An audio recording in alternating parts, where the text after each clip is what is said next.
কাল কিয়ামতের দিবসে জাহান্নামীদেরকে যখন জিজ্ঞেস করা হবে, মা সালাকাকুম ফি সাকার, হে জাহান্নামীরা তোমরা বলো তো তোমাদের এমন কি আমলে তোমাদেরকে জাহান্নামে যাইতে বাধ্য করেছে? তখন জাহান্নামীরা বলবে, লাম নাকু মিনাল মুসাল্লিন, ভাই পৃথিবীতে জীবদ্দশায় সব আমল করেছি পরকালের পাথে হিসাবে নাজাত পাওয়ার আশা নিয়ে, কিন্তু নামাজ পড়ি নাই ভাই, নামাজ পড়ছিলাম না, এই নামাজ না পড়ার জন্যে বাকি কোনো হিসাব আমাদেরকে নেওয়া হলো না, এই বেনামাজি হওয়ার জন্যে আল্লাহ আমাদেরকে জাহান্নামে দিয়েছে। আল্লাহ রাব্বুল আলামিন এই নামাজের ব্যাপারে কালামে তাকে ঘোষণা করেছেন, আকিমুস সালাতা, তোমরা নামাজ আদায় করো, ওয়ালা তাকুনু মিনাল মুশরিকিন, তোমরা মুশরিকদের অন্তর্ভুক্ত হইও না। আল্লাহ নবীর জামানায় একদিন একজন সাহাবা রাবিয়া রাদিয়াল্লাহু তাআলা আনহু আল্লাহ নবীকে একটু উজুর পানি দিয়ে সেবা আগ বাড়ালেন।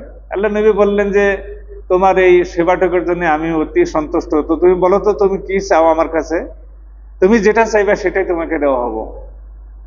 সেই সাহাবা আল্লাহ নবীর কাছে বললেন, ইয়া রাসূলুল্লাহ আসআলুকা মুরাফাতাকা ফিল জান্নাহ, আল্লাহ নবী কিয়ামত দিবসে আপনার সঙ্গে আমি ভেস্তে যেতে চাই।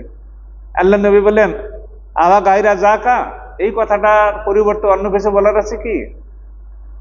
সাহাবা কিছু সময় চুপ থাকার পরে আবার বললেন, হুয়া যাকা ইয়া রাসূলুল্লাহ, আল্লাহ নবী গো আগে যে কথাটা বলছিলাম সেটাই বলতে চাই, আপনার সঙ্গে কিয়ামত দিবসে জান্নাতে যেতেছে। আল্লাহ নবী তখন উত্তরে বললেন, আইনি আলা নাফসিকা বিকাসরাতে সুজুদ, তুমি যদি আমার সঙ্গে যদি জান্নাতে যদি যেতে চাও তাহলে তুমি বেশি বেশি করে সাজদা দাও, তুমি বেশি করে নামাজ পড়ো, তুমি আমাকে সহায় করো কালকে আমাদের দিবসে আমার সঙ্গে তোমাকে ভেস্তে নেওয়ার জন্য।